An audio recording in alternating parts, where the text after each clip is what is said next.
काय प्रॉब्लेम्स आहेत किंवा त्यांच्यापासून तुम्हाला काय त्रास होतो हे तुम्हाला सांगायचं. तर माहित नाही प्रत्येकाच्या आईवडिलांकडनं तक्रारी येतात ना, तुझ्यामुळे मला असं होतं, तुझ्यामुळे मला तसं होतं. बोला पटापट. सर, किशोरवयीन मुलांमध्ये गोंधळलेले असतात ते काही कारणाने किंवा मोबाईलचा वापर असल्यामुळे घरातून त्यांना बोललं जातं की सारखं सारखं मोबाईल बघते. पण असं सांगितल्यावर सुद्धा जे मुलं असतात त्यांची जी आई वडिलांबद्दलची जी वर्तणूक असते ती ॲग्रेसिव्ह असते. आणि मॅडम आई वडील जे मोबाईल बघतात त्याबद्दल बघतात ना.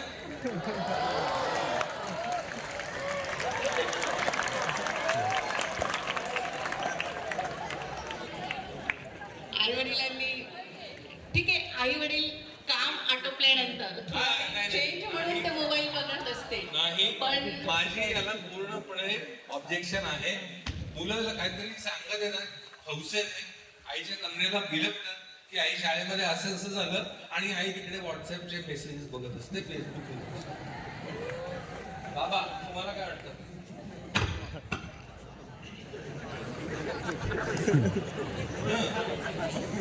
नाही, मोबाईल बद्दलच बोला, आज सोडायचंच नाही भविष्य. आजचं सर ऍक्च्युअली खरं बघायला गेलं तर किशोरवयीन मुलांमध्ये जे आपण फिजिकल शिकवायचा प्रयत्न करतो, प्रत्येक विद्यार्थ्याला आहे ना मोबाईल मधनं शिक्षणाची गरज आहे.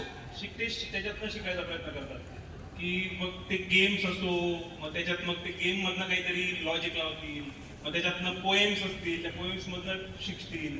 म्हणजे आजचा प्रॉब्लेम यांचा असा आहे की त्यांना ना फिजिकल, आपण जर का फॉर एक्झाम्पल आपण त्यांना इतिहास शिकवतोय तर इतिहास त्यांना आहे ना पेपर एसे वाईज नाही पाहिजे, त्यांना पाहिजे स्टोरी सांगा.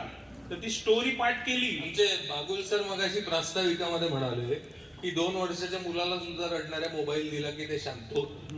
सो मोबाईलचा वापर हा बेबी सीटर म्हणून करतात. आमच्या क्लिनिकमध्ये आले, एका मुलाला तपासायचं असेल, दुसरा मुलगा किरकिर करत असेल तर त्याला आई वडील आपला मोबाईल देतात, तो बाहेर जाऊन बसतो. माझं कन्सल्टिंग संपलं तरी त्याचा मोबाईल काही संपलेला नसतो. मॅडम तुमचा काय अनुभव आहे? 100%.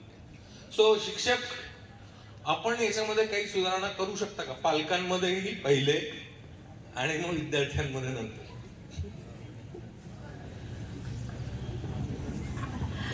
सर, मला असं वाटतं की आपण विद्यार्थ्यांशी, पालकांना सांगायला पाहिजे की तुम्ही त्यांच्याशी सुसंवाद साधा. कसा? शाब्दिक, की जेणेकरून ते मॅडम सुसंवाद नसतो. सुसंवाद करत असताना त्यांना संस्कृतीचे धडे शिकवले गेले पाहिजे, जेणेकरून त्यांचा मोबाईलचा वापर कमी करून त्यांना अवांतर. काय बोर करता मॅडम? कोणीतरी मला सांगा, असे संस्कृतीचे धडे गधडे सुद्धा करणार नाही विद्यार्थी. सो हे सगळं नुसतं, याला आयडिओलॉजी म्हणतो आपण, हे थिअरी वाटते, प्रॅक्टिकली हे शक्य नाही. आहे सर, आपण जर त्यांना एखादा सण उत्सव हे मोबाईलद्वारे स्टेटस ठेवून न सांगता त्यांना प्रत्यक्ष त्या सणाविषयी माहिती दिली, त्यांना त्या गोष्टीविषयी ज्ञान वाढवलं, जेणेकरून ते काहीतरी त्याच्यातून कृती करतील आणि मोबाईलचा वापर कमी करतील. सो मोबाईलचे फायदे काही आहेत का? मोबाईलचा फायदा आपल्याला असा आहे सर की हा आधुनिक युग आहे, डिजिटल युग आहे, म्हणून विद्यार्थ्यांना काहीतरी नवीन कौशल्य शिकण्यासाठी मोबाईलचा वापर ते करू शकतात. अध्ययन कौशल्य, नवनवीन कृतीतून ते नवनवीन धडे ते शिकू शकतात, जेणेकरून आता सरांनी सांगितलं की एखादी स्टोरी जर ते प्रत्यक्ष रूपाने बघतील तर त्यांच्या मनपटलावर जास्त त्याचे प्रतिबिंब उमटले जातील, असं मला वाटतं. विद्यार्थ्यांना तुमचं काय मत आहे? मोबाईलचे फायदे काही आहेत? आज आपण जर बघितलं तर आजच्या काळात मोबाईलची गरज खूप जास्त आहे. म्हणजे नेट आणि इंटरनेटवरच सगळ्या गोष्टी टिकून आहेत. आपण कुठल्याही गोष्टी बघितल्या तर आपण जर आपल्याला सुसंवाद देखील साधायचा असला, इथून जर आपल्याला सपोज दुसऱ्या गावाला कॉल करायचा तर आपण मोबाईलने सुसंवाद साधतो. तर आता जे आहे विद्यार्थ्यांसाठी मोबाईल हा खूप महत्त्वपूर्ण भाग झालाय. पण आता काय होतंय, कोरोनाच्या काळापासून मोबाईल जास्त हातात आला आणि तेव्हापासून पासून काय झालं की ऑनलाईन क्लासेस सुरू झाले आणि या ऑनलाईन क्लासेसमुळे काय झालं की मुलगा इथे काय करतोय तिकडे शिक्षकाला काही कळत नव्हतं आणि मुलगा इथे एकटा बसलाय म्हणून तो मोबाईलमध्ये क्लास करून दुसरं काही बघतोय की हे कळत नाही. सर तर फक्त माझं इतकंच म्हणणं आहे की टीन एज जे आहे म्हणजे आमच्या वयाची जी मुलं आहेत त्यांना शाळेतच नाही तर पालकांनी देखील त्यांच्याशी सुसंवाद साधला गेला ना, त्यांना जर व्यवस्थित त्यांच्या पद्धतीने त्यांच्याशी बोललं गेलं पाहिजे. त्यांचं माइंड काय आहे किंवा ते कुठल्या पद्धतीने समजून घेतील त्या पद्धतीने जर त्यांच्याशी बोललं गेलं ना तर ते नक्कीच आपलं ऐकतील आणि नक्कीच त्या मोबाईलचा चांगला उपयोग करतील.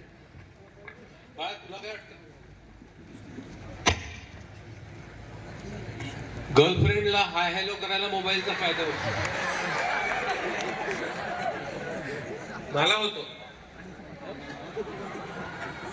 मला होतो आणि रात्री झोपताना love you, see you, sweet dreams, त्याच्याशिवाय मला झोप नाही लागत बाबा.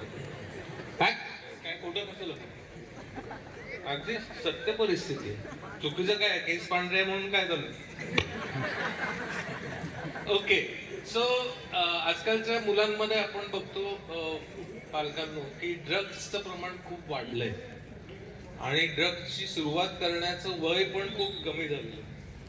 मला आठवतं आमच्या कॉलेजमध्ये गेल्यानंतर आम्हाला या सगळ्या सवयी लागल्या, पण आजकालचे शाळेतले मुलं जे आहेत त्यांच्यामध्येच आपल्याला ड्रग्सचं प्रमाण वाढलेलं दिसतं. सो याच्याबद्दल पालकांची भूमिका काय असली पाहिजे?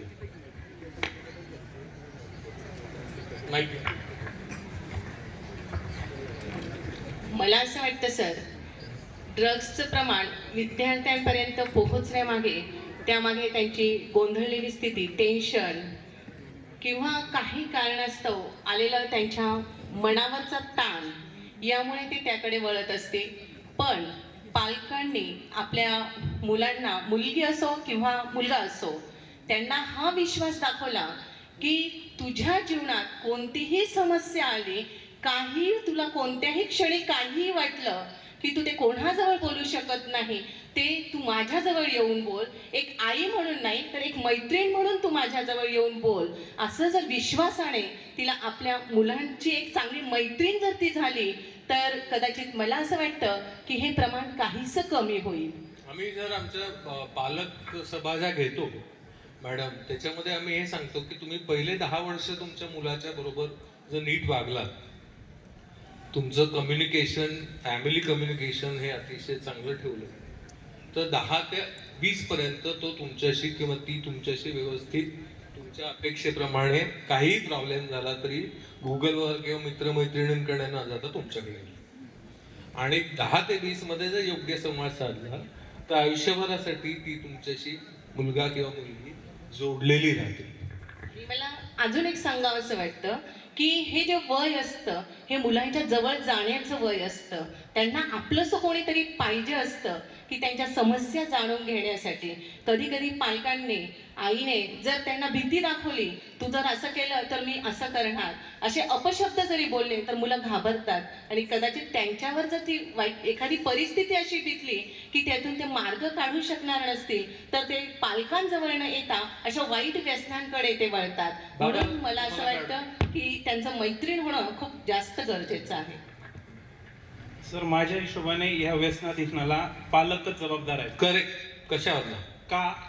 पालक आपल्या पाल्यासमोरच गुटखा खातील, त्याच्या समोरच सिगरेट पितील, त्याच्या समोरच दारू पिऊन येतील, तर तो पाल्य लहानपणापासून काय बघतोय? त्याच्या वडिलांनाच बघतोय. हे बघा, दुसऱ्यावर बोट उचलण्यापेक्षा 4 बोट आपल्याकडेच आहेत, तर 4 बोट पहिले आपल्या घरापासून सुरुवात आजकाल करावी. सर तुम्हाला सांगतो की मुलांचे वाढदिवस सुद्धा नाशिकमध्ये बऱ्यापैकी त्या सुलावाहिनी आर्ट्सला करण्याची पद्धत आहे, फॅशन.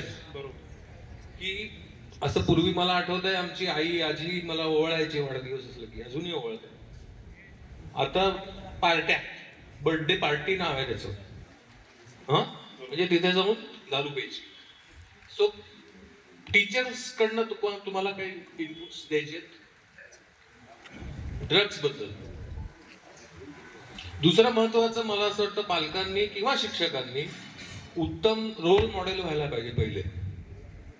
म्हणजे मुलांना मोठ्यांचं काय ऐकत नसतील, पण त्यांचं अनुकरण करण्याची प्रवृत्ती असते त्यांची. असं म्हणतात की they may not follow you but they are good observers आणि इमिटेटर्स ऑफ अडल्ट्स. सो पालक आणि शिक्षक यांनी स्वतःवरती व्यसनांवरती ताबा ठेवून निदान मुलांसमोर तरी उद्योग करू नये. आणि शिक्षक लोक काय करू शकतात?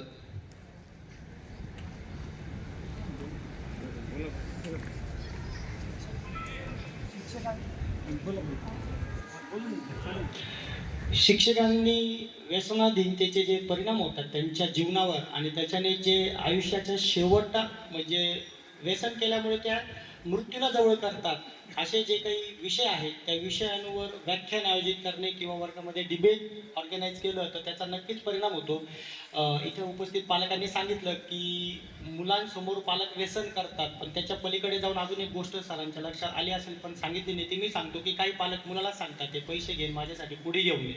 म्हणजे मुलं जसं तुम्ही सांगितलं की अनुकरणातनं आणि बघून शिकतात. मग त्यांचं बघणं हे व्यसनाधीनतेचं बघणं हे शालेय परिसरामध्ये शाळेतनं घरी जाताना स्टँडवर अशा ठिकाणी ते पाहतात आणि मग मी पण हे का करू नये असं केल्याने हे म्हणजे इट्स अ पार्ट ऑफ सॉफिस्टिकेशन, प्रतिष्ठेची बाब आहे. मग मी काय ॲबनॉर्मल आहे का, मी काय खाऊ शकत नाही का, मी काय करू शकत नाही का, माझ्याकडे काही पैसे नाही का, असे जे चुकीचे प्रश्न निर्माण होतात ना तर ते प्रश्न लक्षात येतात पालकांच्या किंवा शिक्षकांच्या. तसं ते वर्तन आणि त्याच्या मनातला गोंधळ लक्षात घेऊन जर त्याला योग्य मार्गदर्शन केलं तर नक्कीच तो व्यसनाधीनतेच्या दुष्परिणामांची जाणीव. विद्यार्थ्यांना काय वाटतं पालकांनी आणि शिक्षकांनी काय भूमिका घेतली तर फायदा होईल? सर आता म्हणजे मी पण टीन एजलाच आहे. सो मी पण मी म्हणजे माझ्या फ्रेंड्सला बघते किंवा माझ्या आजूबाजू जे सराउंडिंग मध्ये बघते तर जे आपण ड्रग्स घेण्याचं जे प्रमाण आहे ते काय होतं की घरून काहीतरी टॉर्चर केलं जातं किंवा काहीतरी त्याच्यावर प्रेशर टाकला जातो किंवा बाहेर फ्रेंड्समध्ये काहीतरी झालं, भांडण झाली किंवा शिक्षकांनी काहीतरी रागवलं, पॅरेंट्सने सांगितलं की तू अभ्यास नाही करत किंवा तुला आम्ही असं करू किंवा असं जर पॅरेंट्सने त्यांना दबाव टाकलं, त्यांच्याशी जर नीट संवाद नाही साधला ना तर ते एकतर मृत्यूच्या हानी जातात किंवा ड्रग्स घेतात, दारू पितात, यांसारख्या गोष्टी करतात. सर तर मी टीनेजमध्ये आहे तर मला असं वाटतं की पालकांनी एक मैत्रीण किंवा मित्र म्हणून आमच्याशी वागलं पाहिजे. प्रत्येक आता आम्ही टीनेज, आम्ही लहान आहोत, आम्हाला एवढ्या गोष्टींची जाणीव नाही, तर आम्ही जर काहीतरी सांगतोय तर पालकांनी आमचं नीट ऐकून घेऊन त्यांच्यावर त्यांचं ऑब्जेक्शन घेतलं पाहिजे किंवा त्यांच्यावर त्यांनी आम्हाला काहीतरी सांगितलं गेलं पाहिजे. तो मुळात तुला असं वाटतं की पालक स्वतःहूनच ती गॅप तयार करतायत तुमच्यामध्ये आणि त्यांच्यामध्ये? नो सर, असं माझं म्हणणं नाहीये. सर म्हणजे कन्सेप्ट काय घाबरू नको आहे? तू, यांना घाबरू नको. कन्सेप्ट काय आहे माझी की आता पालकांना वाटतं की आपण जर यांना बोललो तर हे चांगले वागतील, पण आताची परिस्थिती काय झाली की मुलाला जर फ्रेंड्स म्हणून म्हणजे मैत्रीसारखं जर बोललं तर तो जास्त ऐकतो. आधी काय होतं की जर आपण त्यांना रागवलं तर ते ऐकायचे, पण आता ती परिस्थिती नाहीये सर. उलट ते तुम्ही रागवलात तर ते तुमच्यापासून अजून लांब हो जातील. सर, अजून जास्त. जर आपण त्यांच्याशी फ्रेंड्स म्हणून बोललं ना तर ते आपल्याशी जास्त जवळीक साधतील आणि आपल्याला कुठल्या सगळ्या समस्या आपण त्यांच्याशी शेअर करू शकतो. माझ्या मुलांच्या बाबतीत मी काय केलं की मी त्यांचं फ्रेंड सर्कल नेहमी चेक करत होतो, कसे आहेत मित्रमैत्रिणी, कसे आहेत आणि त्यांचे पालक पण कसे आहेत, मित्रमैत्रिणींचे पण. म्हणजे आम्ही आमचा एक ग्रुप केला होता त्याच्या क्लोज फ्रेंड्सचा सगळ्यांचा आणि त्यांच्या आईवडिलांचा, आणि सगळीकडे ते एकत्रच जायचे, क्लासला म्हणा, परीक्षेला म्हणा, टुर्नामेंट्सला, कुठेही. तर मग आमचा ग्रुप असल्यामुळे आम्हाला एकमेकांचं लक्ष ठेवणं सोपं गेलं, एकमेकांच्या मुलांवरती सुद्धा, आणि त्याचा फायदा त्या मुलांनाही झाला आणि आम्हालाही कम्फर्ट लेवल वाढली आमची. दुसरं म्हणजे माझ्या स्वतःच्या कंपनीमध्ये मी असे लोक वजा केले, म्हणजे जशी मुलं माझी टीनेजर व्हायला लागली तशी माझी अशी कंपनी जी होती व्यसनी मंडळी ती मी कमी करून टाकली. मी अतिशय सक्सेसफुल लोकांना त्यांच्या मुलांच्या माझ्या भेटी करतो. सो हे सगळं माझ्या परीने करण्यासारखं मला वाटलं, आणि याच्यात माझ्या मिसेसने पण डेफिनेटली खूप मदत केली मला. दोन गोष्टींबद्दल पालक बोलणं टाळतात, शिक्षक बोलणं टाळतात मुलांशी. एक म्हणजे ड्रग आणि दुसरं म्हणजे सेक्शुअलिटी म्हणजे लैंगिकता. सो मुलांना लैंगिक शिक्षण मिळावं, मुलांना आणि मुलींना, असं विद्यार्थ्यांना वाटतं का? आणि मिळावं समजा वाटत असेल तर ते कोणाकडनं आणि कशा प्रकारे मिळावं? लैंगिक शिक्षण हे म्हणजे खूप महत्त्वाचं आहे, कारण की टीनेजमध्ये म्हणजे जे आपल्याकडनं करायचं नसतं ते म्हणजे त्या गोष्टी आपल्याकडनं होऊन जातात. यासाठी म्हणजे लैंगिक शिक्षण हे महत्त्वाचं आहे. आणि उदाहरणार्थ सर आता रेप होत आहे या म्हणजे आपण खूप मागे, आता तरी कमी आहेत, पण याआधी आपल्याच जवळ डॉक्टरचं देखील रेप झालं. सो हे मुलींकडनं होतं याचा अर्थ असा नाहीये, मुलांकडनं होतं. सर महत्वाचं काय माहिती का, टीनेजमध्ये हार्मोनल चेंजेस होतात आणि हार्मोनल चेंजेसमुळे काय होतं की आपल्याला त्याची आसक्ती वाटते की आपण करावं असं किंवा करावं असं वाटतं. म्हणून जर आपण लैंगिक शिक्षण सांगितलं, त्याचे फायदे काय आहेत किंवा त्याचे तोटे काय आहेत हे जर शिकवलं गेलं मुलांना, तर नक्कीच त्याचा फायदा होईल. हे रेपेस्ट वगैरे हे सगळं बंद होईल.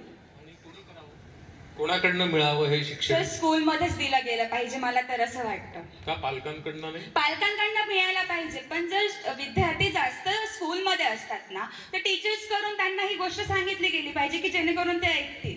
बरेचदा टीचर्स ते जे धडे आहेत जीवशास्त्रामधले ते पुढे ढकलून देतात, घरी वाचून घ्या म्हणतात, तुम्हाला शिकवत नाही कोणी.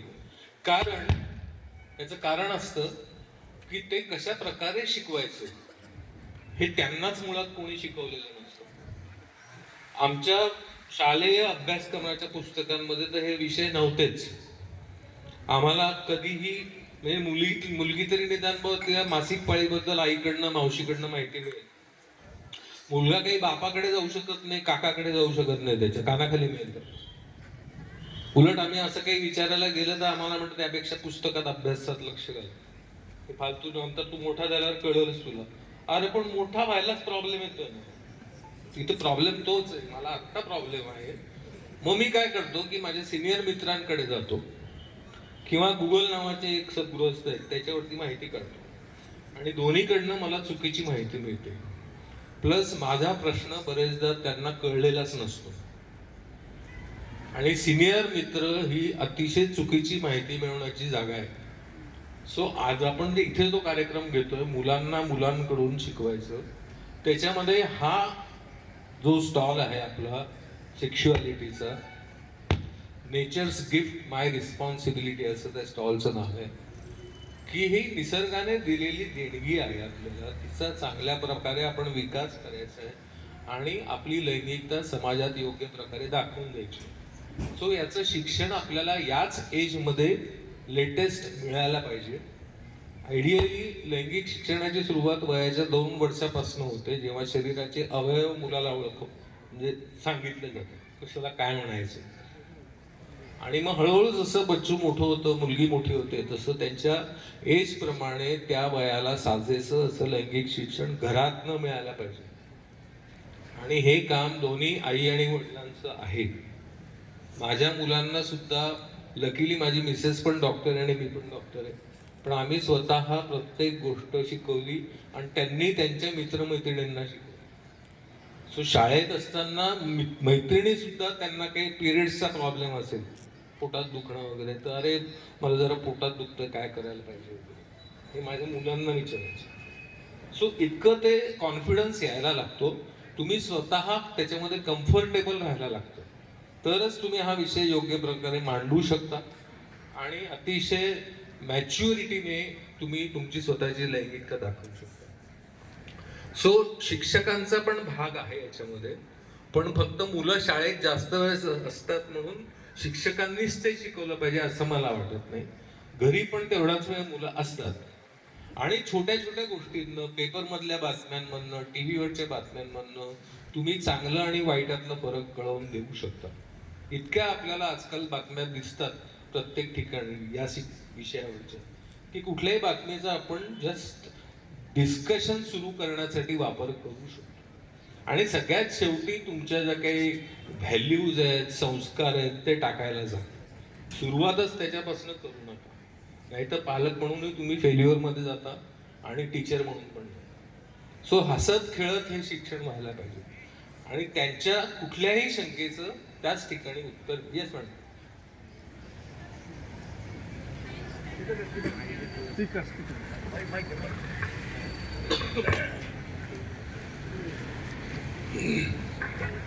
स्टँडर्डला रिप्रोडक्शन आहे, म्हणजे ह्युमन रिप्रोडक्शन आहे, आणि त्यामध्ये आम्ही क्लासमध्ये त्यांना male and female reproductive systems शिकवतो. त्यासाठी मॉडेल्स चार्ट यूज करतो. पण मुलं हवं तसं म्हणजे शिकवताना ते आन्सर द्यायला किंवा मेन्स्ट्रुअल सायकल विषयी बोलायला ते थोडं घाबरतात आणि अनकम्फर्टेबल वाटतं. पण आमच्या परीने आम्ही तरी जे होणारे चेंजेस असतील किंवा मग जो पोर्शन त्यांना दिलेला आहे तो घेतो. म्हणजे शिक्षकांकडून आता मी जरी 10th नुसतं अॅनाटॉमी शिकवणं म्हणजे शिक्षण नाही मॅडम. नाही, त्याच्यात होणारे मेंटल बेसिकली आपल्याला याच्यामध्ये चांगला आणि वाईट स्पर्श म्हणजे काय गुड टच बॅड टच तो शिकवायला पाहिजे. दुसरं म्हणजे तुमची लैंगिकता म्हणजे सेक्शुअलिटी ही तुमच्या वयाबरोबर कशी बदलत जाते हे पण सांगायला लागतं. आणि 10वी म्हणजे 15 वर्ष हा थोडासा उशीर होतोय आपल्याला. पण ते 10thलाच कारण आजकाल मुलींचे पिरियड्स पाळ्याचे आहेत, मासिक पाळ्या त्या 5वी 6वी सुरू होऊन जातात. सो त्याच्यानंतर तुम्ही 4 वर्ष काहीच करत नाही. सगळी माहिती 4 वर्षांनी मिळाली तर उपयोग काय आहे की नाही. तो बेसिकली मुलगी वयात येताना किंवा मुलगा वयात येताना आधीच त्यांना ही माहिती शास्त्रोक्त पद्धतीने पण हसत खेळत अशी शिकवली तर डेफिनेटली फायदा होईल. नुसतं पुस्तकी अॅनाटॉमी शिकवून तुम्ही एक भाग कंप्लीट करतात त्या शिक्षणाचा.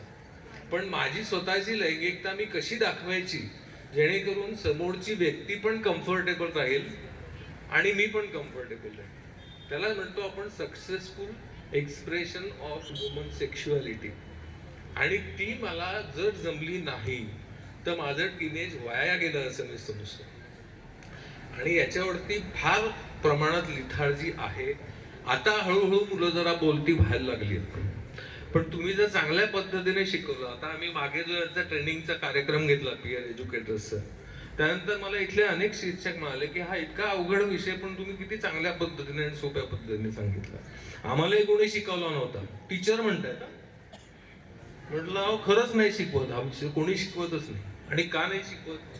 जेव्हा आपला जन्मच त्या सेक्शुअलिटीने झाला आहे त्याबद्दल लाजण्याचं काहीच कारण नाही. सो आता या पुढच्या पिढीला तरी तुम्ही 5वी पासूनच हे शिक्षण द्यायला सुरुवात करायला पाहिजे. जरी त्यांना करिक्युलम मध्ये तो 10वीला असला विषय, तरी 5वी पासून आपण एक व्यक्ती म्हणून त्यांचा चांगला विकास व्हावा, चांगली लैंगिकता त्यांच्या ठाई जमा व्हावी म्हणून आपण 5वी पासूनच हे काम सुरू करायला पाहिजे असं मला वैयक्तिकरित्या वाटतं. सर बरोबर बोलतोय का? हा सर.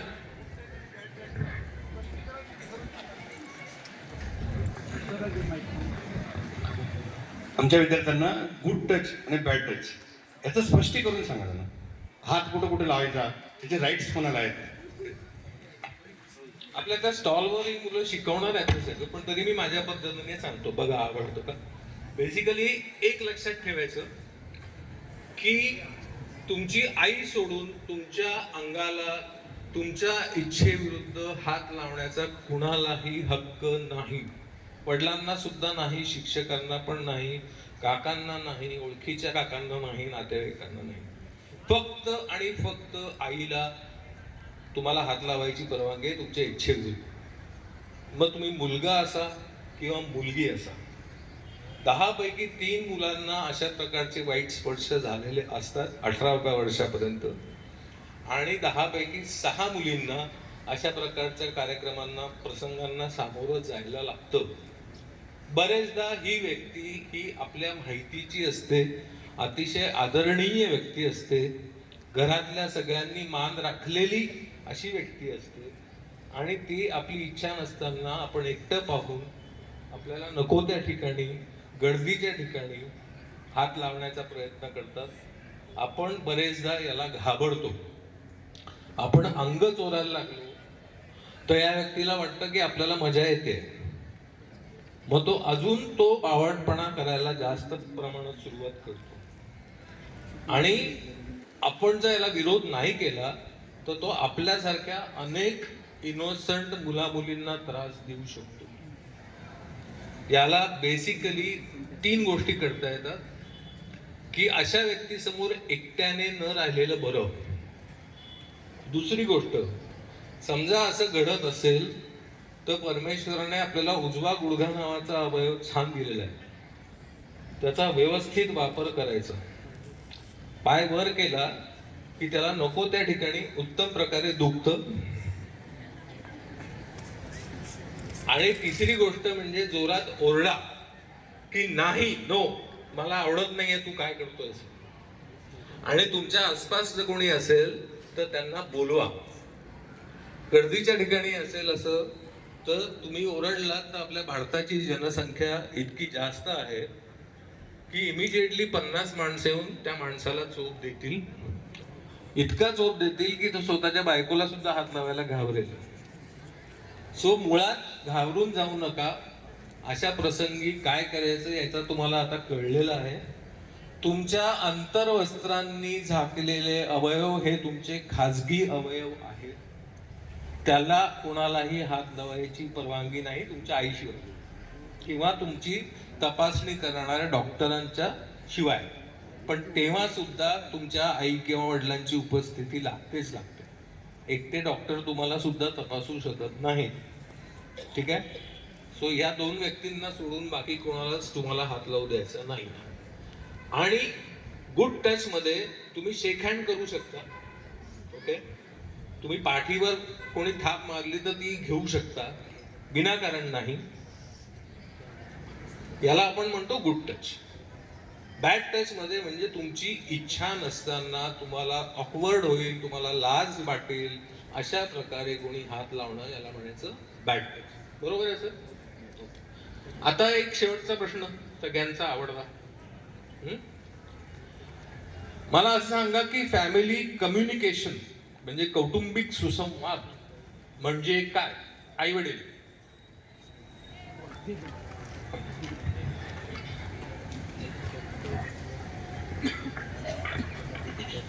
कौटुंबिक सुसंवाद म्हणजे आता मुलगी असो किंवा मुलगा दिवसभर जर शाळेत असणार तर शाळेतून आल्यानंतर एकंदरीत जेवणाचा टाइम हा एक असतो. मग त्यावेळी दिवसभर मुलीने शाळेतल्या गोष्टी किंवा मैत्रिणींबरोबर घडलेल्या गोष्टी यांचे स्पष्टपणे आपल्या आईवडिलांजवळ ती मांडणं, ते सुसंवाद साधणे, आईवडिलांनी सुद्धा तिला विचारणं की आज दिवसभर काय काय केलं. अशा पद्धतीने सुसंवाद आपल्या मुलांशी आपण साधू शकतो. मला असं वाटतं इथे पालकांनी महत्वाची एक गोष्ट अशी करायची आहे की त्यांच्या स्वतःचे मानसिक ताणतणाव, त्यांच्या स्वतःच्या समस्या सुद्धा त्यांनी मुलांसमोर मांडायला पाहिजे. आपण जर मुलांशी ओपन राहिलो मॅडम तर मुलं आपल्या समोर सगळं मन उघडं करतात, जी तुमची अपेक्षा. पण आपल्या चेहऱ्यावर आपण आपल्याला काही टेन्शनच नाही असं दाखवलं, मला काही प्रॉब्लेम असतील, प्रोफेशनल असो, पर्सनल असो, फॅमिली असो, मी माझ्या मुलांना कळवतोच. आणि मला खात्री आहे की त्याचा फायदा असा झालाय की ते सुद्धा त्यांचे प्रॉब्लेम्स मला मोकळेपणाने शेअर करतात. ओके, मुलांना काय वाटतं याच्याबद्दल? कौटुंबिक सुसंवाद तुमचं कॉन्ट्रीब्युशन काय असलं पाहिजे? सर, आपण म्हणजे आम्ही जेव्हा घरात बसतो तेव्हा आई वडील आणि फॅमिली मेंबर्स सगळे असतात. सो ज्या वेळेला आम्ही पालकांशी बोलायला जातो त्यावेळेला पालक चिडचिड करतात. ही एक सगळ्यात मोठी बाब आहे. म्हणजे खूप घरांमध्ये ही परिस्थिती आहे की जर आपण काहीतरी आपल्या, आता सपोज आपण सांगितलं की मला याने त्रास दिला किंवा मला याने काहीतरी केलं तर पालक लगेच शांत बस, बोलू नको, तूच काहीतरी आगाऊपणा हा केला. तूच काहीतरी आगाऊपणा किंवा तुझीच काहीतरी चुकी असेल. आणि सगळ्यात महत्वाचं म्हणजे मुलीच्या बाबतीत तरी असं होतं, जर आपण सांगायला गेलो की नाही पप्पा, काय नाही, याने मला मुलांच्या त्रास- बाबतीत पण होतो बाबा. मुलांना तर फटका मिळतो पहिले, मग बोललं जातं. हा पण सर, मुलीला चूक केलं तरी तू बोलू नको, तुझी काहीतरी चुकी असेल, तू जर असं केलं, तू आपण जर त्याला बोलायला गेलो तर आपली इज्जत जाईल. ते कोर्टाच्या पायरीसारखं असतं. आपल्याला कोर्टात उभं केल्यावरती आरोपीला कसे प्रश्न विचारतात तसे पालक विचारतात. ती कोण होती, त्याच्याशी तू काय बोलत होती, कसा विषय होता, काय बोलत होती, अरे तुम्हाला काय करायचंय, तुम्ही बोलता तासन तास मित्रमैत्रिणींची, आम्हाला विचारता, सांगता का काही, असं म्हटलं की फटका बंद होत. That stops your healthy communication. आणि जर आता परिस्थिती काय झाली आहे की मुलगा आणि मुलगी हा भेद, म्हणजे आपण जरी म्हणतो की मुलगा मुलगी सेम आहे, पण जर सपोज एखादी मुलगी एखाद्या मुलाशी बोलते तर नाही यांचं काहीतरी आहे, किंवा एखादा मुलगा जर एखाद्या मुलीशी बोलतो तर यांचं काहीतरी आहे. म्हणजे आपण फ्रेंडशिप पण करू शकत नाही मुलांशी. आणि सपोज असंच काहीतरी बोलत राहिले आणि घरी जर ही बातमी गेली तर आई वडील आपल्याला ओरडतात, तू त्याच्याशी का बोलत होती, तू तिच्याशी का बोलत होती, आपली इज्जत गेली ह्या पद्धतीने. सर, तर मला असं वाटतं की फॅमिली मेंबर्स म्हणजे आपल्या आई वडिलांनी आम्हाला समजून घ्यायला पाहिजे. आमचं जे वय आहे ते मुला मुली एकत्र बोलून आम्ही टाइम स्पेंड करू मी माझ्या शकतो. मुलांना सांगितलं होतं, तुम्ही सर्व प्रकारचे मित्र मैत्रिणी करा. मैत्रिणी पण पाहिजे म्हटलं, दोन्ही मुलं आहेत मला, मैत्रिणी पण पाहिजे, फक्त कोणी स्पेशल मैत्रीण नका ठेवू. याचं कारण असं की त्या मैत्रिणीने जर तुम्हाला धोका दिला, सोडून गेली, तर तुमचं जे नुकसान होणार आहे ते मला बघवणार नाही. आणि आपला मेंदू जो आहे तो कधीपासून वाढायला सुरुवात होते? 9 years. 17 वर्षापासून मॅच्युअर व्हायला सुरुवात होते ना गा, हा, शिकवलं? mature. सो 17 वर्षानंतर 24 वर्षापर्यंत आपला मेंदू नीट त्याची हा भाग जो आहे सगळ्यात समोरचा तो मॅच्युअर व्हायला, तो परिपक्व व्हायला सुरुवात होते. त्याच्यामुळे लग्नाचा सुद्धा एज जे आहे ते 21 वर्ष केलेलं आहे. मतदानाचं एज सुद्धा 18च्या खाली मतदान करता येत नाही. ओके, सो आपला हा मेंदू निदान 24 वर्षाचा, 22-23 वर्षाचा होईपर्यंत आपण मॅच्युअर निर्णय घेण्याची क्षमता आपल्यामध्ये नसते. त्यानंतर तुम्हाला काय उद्योग करायचे असतील ते तुम्ही करू शकता. सो सध्या जे तुम्हाला प्रेम आणि आकर्षण हे नीटचं कन्फ्युजन होत असतं की माझं खरं लव्ह आहे, ट्रू लव्ह आहे का फॉल्स लव्ह आहे. तर याच्यामध्ये साध्या 3 गोष्टी लक्षात ठेवायच्या की जे ट्रू लव्ह जे असतं त्याच्यामध्ये आपण एकमेकांच्या कुटुंबांची ओळख करून देतो एकमेकांना. इथे आपण एकमेकांच्या फॅमिलीपासून लांब पडतो. मुलगा मुलगी समजा गप्पा मारत असतील आणि मुलीचा बाप आला तिकडनं तर मुलगा पळून जातो. त्याला लफडं म्हणतात, त्याला खरं प्रेम म्हणत नाही. आणि खऱ्या प्रेमामध्ये आपण एकमेकांची आर्थिक आणि बौद्धिक वाढ कशी होईल याचा विचार करतो. आपण लॉंग टर्म प्लॅनिंग करतो. व्हेअर दॅट लफडं किंवा क्रश किंवा अफेअर जे असतं ते सगळं फिजिकल लेवलला असतं. आणि त्याच्यामध्ये मुलींना जास्त धोका असतो. शारीरिक धोका असतो, मानसिक असतो आणि सामाजिक पण असतो. अशा मुलीची बदनामी चालू चीज अवेलेबल आहे अशी होते. मुलांच्या बाबतीमध्ये थोडंसं उलट होतं. मुलांना शारीरिक त्रास होऊ शकतो, मानसिक पण होतो, पण ते प्रेग्नंट नाही राहत. आणि उलट त्यांचं असं होतं की अरे ह्या शाळेमध्ये फेमस होतात, ते कॉलेजमध्ये फेमस होतात की अरे बॉस क्या किसको भी पटा सकता है यार ये. मुलींच्या बाबतीमध्ये हे चालू चीज आहे असं होतं. सो याचं सगळ्यात जास्त नुकसान दुर्दैवाने हे मुलींना जास्त होतं. त्यामुळे थोडस या गोष्टींपासून सावध राहा.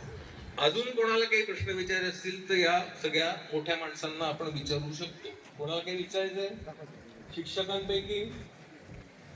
नाही आहे. Sir, as a biology teacher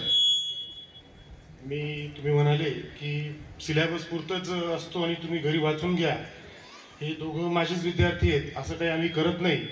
as a part of syllabus 12 chapter आहे डिसीज म्हणून, त्याच्यामध्ये मेन्स्ट्रुअल सायकलपासनं तर त्याच्या 4 स्टेप आणि अल्डोरेसन जे एज आहे तेही मी डीपली शिकवतो. आणि त्याचप्रमाणे ड्रग्ज ॲबर्स जे आहेत त्या अतिशय विद्यार्थ्यांना मित्र आणि मैत्रीण म्हणून मी त्यांना टीच करत असतो. आणि समाजातले चालू एक्झाम्पल आम्ही त्या ठिकाणी देत असतो. मी स्वतः तरी त्याचे जे प्रॅक्टिकल्स आहेत ते त्यांना डीपली समजवून सांगत असतो. व्हिडिओग्राफीने आमच्याकडे डिजिटल लॅब आहे, त्याच्यामध्ये what is the steps of menstrual cycle, what is the symptoms of drugs abuse in family abuse, जे इंटरॅक्शन आहे पालक विद्यार्थी कसं असायला पाहिजे. समजा तुमच्या कुटुंबात एखादा पालक हा व्यसनाधीन असेल त्यावेळेस त्यामधले जे त्या कुटुंबामध्ये जे प्रॉब्लेम येतात, कारण काही विद्यार्थी त्या कुटुंबातले खूप हुशार असतात, मग अशा वेळेस अनेक कॉन्फ्लिक्ट्सला सामोरे जावं लागतं. अशा अनेक उदाहरणातून आम्ही हे चॅप्टर विद्यार्थ्यांना ॲज अ फ्रेंड म्हणून शिकवत असतो. हे दोघंही माझेच विद्यार्थी आहेत. धन्यवाद सर. थँक्यू, धन्यवाद. खूप चांगलं काम करतो. सो आपण मला वाटतं हे चर्चासत्र आटोपतं घेऊया. पालकांना, शिक्षकांना किंवा विद्यार्थ्यांना काही शंका असतील किंवा काही इनपुट्स द्यायचे असतील तर अवश्य सांगू शकता. हा, काय म्हणताय? मुलांमध्ये किंवा मुलींमध्ये कोणाला प्रश्न विचारायचे आहेत? काही घाबरायचं कारण नाही. डॉक्टर साहेब आलेले आहेत. तुम्ही बिनधास्त निर्धास्तपणे विचारा, प्रश्न विचारू शकता. माझे मुलं तुमच्यापेक्षा जास्त मोठे आहेत. आता बिनधास्त विचारा. म्हाताऱ्या कोणाला विचारायचं इकडे मुलींमध्ये? लाजायचं काही? धन्यवाद सर. ॲक्च्युली द्रोणाचार्यांनी बोलल्यावर माझ्या बोलण्याला जास्त महत्त्व राहत नाही. डॉक्टर अतुल कणीकर या विषयातले आम्ही त्यांना द्रोणाचार्य म्हणतो. अगदी नाशिक जिल्ह्यातच नाही तर राष्ट्रीय पातळीवर सरांचं या विषयासंबंधित खूप नाव आहे आणि सर बऱ्याच वर्षांपासून यावर काम करता आहेत.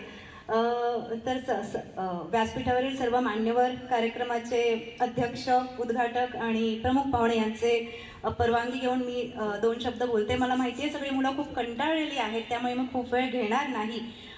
सगळ्यात आधी मी सगळ्या मुलांचं आणि शिक्षकांचं अभिनंदन करते की खूप छान पद्धतीने हा कार्यक्रम आयोजित करण्यात आलेला आहे. मुलांची कल्पनाशक्तीमध्ये रांगोळी असू दे किंवा पोस्टर्स असू दे किंवा अगदी सरांनी मला सांगितलं 2 दिवसामध्ये किल्ले बनवलेले आहेत. खरंच खूपच अभिमानास्पद आणि अभिनंदन करण्यासारखी गोष्ट आहे. तर एकच मी सांगते, आता इथे जे चर्चासत्र झालं त्याबद्दल एक गोष्ट तुमच्या लक्षात आली आहे का की सरांनी अभ्यास या विषयावर कुठेच प्रश्न विचारले नाहीत.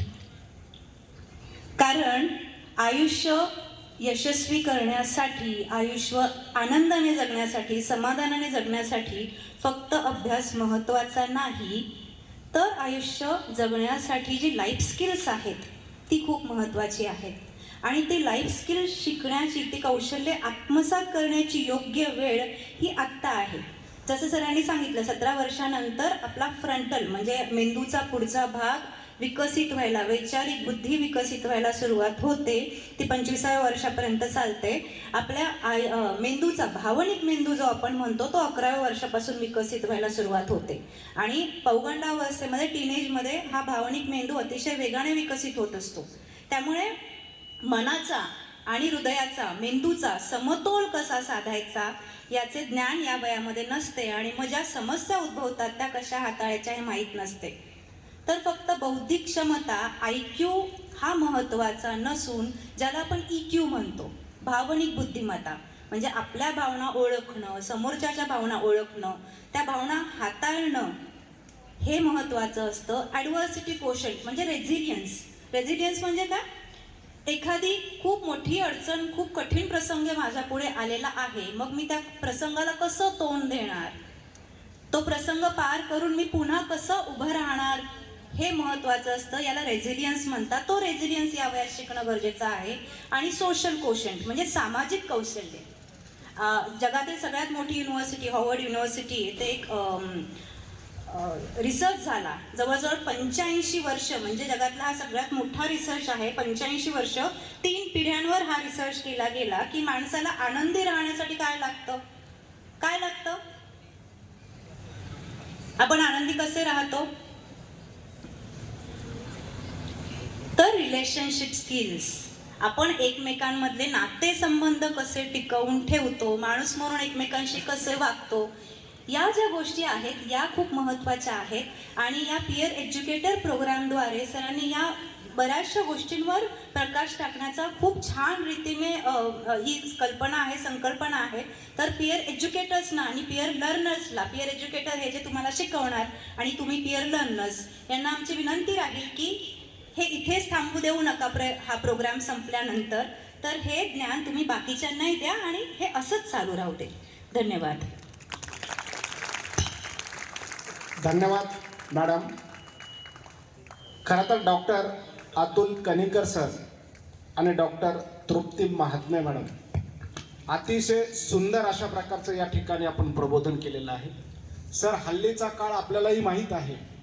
हल्लीच्या काळामध्ये मुलं असतील किंवा मुली असतील ही संस्कारापासून दूर होत चाललेली आहेत. त्याची कारणंही आपण या ठिकाणी सांगितलेली आहेत. मी असा म्हणेल सर,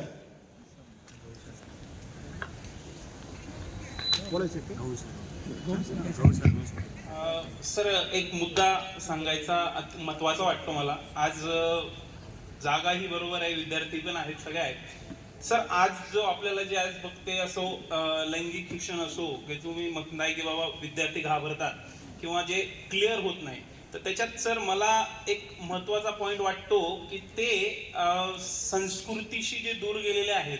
म्हणजे आज पालक म्हणून आज जर का मी या ठिकाणी बसलो आहे तर मला माझी जबाबदारी अशी वाटते की प्रामाणिकपणे जर का प्रत्येकाने जर का विचार करावा. मी माझ्या लहानपणी दिव्या दीपककार पासून सुरुवात करायचो आणि आज पोरं चालू करतात ट्विंकल ट्विंकल लिटल स्टार पासून. गरज आहे ती आपल्या धर्माला किंवा आपल्या संस्कृतीला जपायची. अनालाइज नुसार जर का विचार करण्यात आला की ज्यांनी धर्म जोपासला आहे, की जे धर्माला किंवा संस्कृतीला घेऊन जोपात आहे, की मग ती आरती असो, हनुमान चालिसा असो, मी प्रत्येक धर्माचं सांगतो, मी असं नाही सांगत की एकाच धर्माचं, प्रत्येकाने ज्याने धर्म जोपासला तो अशा म्हणजे म्हणतो ना चुकीच्या सवयींना जात नाही. मग तो गुड टच बॅड टच हे पूर्वी शिकवले होते का? कधीच कोणाला शिकवले नव्हते. हे आज शिकवायची गरज का पडते? तर आज आपण आपल्या संस्कृतीशी दूर गेलोय. किती आई वडिलांनी आपल्या मुलांना संस्कृती जोपायचं शिकवलं सांगा?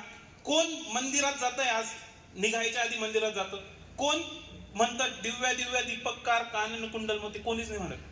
माझं एवढं म्हणणं आहे की आज जर का संस्कृती जवळ जर का गेले तर ऑटोमॅटिकली आपले पोरं आपल्या पालकांशी जवळ येतील, आपल्या शिक्षकांशी जवळ येतील, विद्यार्थी जे असतील ते शिक्षकांशी जवळ येतील. का? तर तेव्हा त्यांना त्या गोष्टीचं जेव्हा म्हणतात की एक अनालाइज नुसार की त्यांनी त्या गोष्टी म्हणजे म्हणतो ना की मोबाईल मध्ये आज आपण तेच बघतो विद्यार्थ्यांसोबत की आज विद्यार्थी मोबाईल मध्ये फक्त देवाचं काहीच बघणार नाही, त्यांना फक्त पाहिजे सॉंग्स, पिक्चर्स वगैरे. बरोबर सर? बस माझं बोलून 2 मिनिटं संपवतो. तर जगाला प्रवचन देत होते, पण आपल्याला काय झालेलं आहे ते दिसतंय. जे संस्कृती ही असावी पण त्याबरोबर हे ज्ञान पण त्यांना लाज वाटणे, आत्मविश्वास कमी असणे, कोणत्याही विषयावर चर्चा करणे, याच्यावर त्यांचं जे मत मांडण्याची पद्धत आहे किंवा जे मत मांडू नाही शकत, त्यांचा कुठेतरी आत्मविश्वास कमी पडतो आहे. कारण की त्यांना अशा लैंगिक शिक्षणाविषयी जर कोणी विषयही घेतला तरी त्यांच्या मानाखाली जातात. तर हे मानाखाली जाऊ देऊ नये, त्यासाठी तुमच्यासारखे जर व्याख्याते दरवर्षी आमच्या इथं आले आम्हाला खूप आनंद होईल. मी इकडेच दवाखाना चालू करतो. काय समतेचं पाठ शिकवताना सारं मास्तरचं आयुष्य गेलं. कालच्या दंगलीत मास्तरचंच पोरगं होतं. समतेचं पाठ शिकवताना मास्तरचं सारं आयुष्य गेलं. कालच्या दंगलीत मास्तरचंच पोरगं होतं. या विकृतीच्या विषयाला मी प्रारंभ का केला आहे? कारण की राम लिहायचा असेल, राम इंग्रजीत लिहायचा असेल, राम थोडक्यात सांगायचं दिवाळी शब्द लिहायचा असेल तर आली लिहिल्याशिवाय दिवाळी पूर्ण होत नाही. आणि रमजान लिहायचा असेल तर राम लिहिल्याशिवाय रमजान पूर्ण होत नाही.